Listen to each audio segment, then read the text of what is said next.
Do'stlar, mana gazobloy liniyasi mana shunaqa bo'ladi. Bir tonnali suyumkisi bo'ladi. Tagiga ham tent qo'yib berganmiz. U qizil qop-qora tent bo'ladi. Tepasi 110 litr bo'ladi. Mishalkadan 50 turpada pramo suv chiqadi. U mishalkasi qoliplarga mana 10 ming 15 ming tonna quyilgan.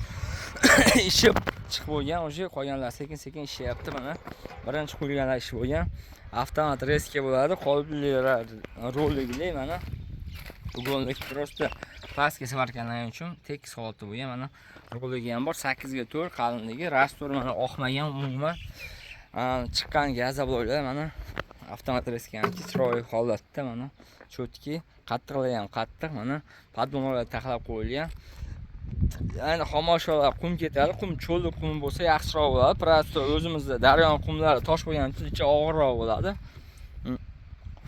Kimga kerak bo'lsa gazobloy liniyalar uстановка qilib o'rgatib qo'yamiz. Gazobloy chiqarish kerak bo'lsa, agar komplekt narxlari qanchadan deganlarga, komplekt narxlari 10 ta qolip bo'ladi, avtomat reska bo'ladi, suv yo'mkis, mishalka bo'ladi. $6000 O'zbekiston bo'ylab dostavka qilib beramiz.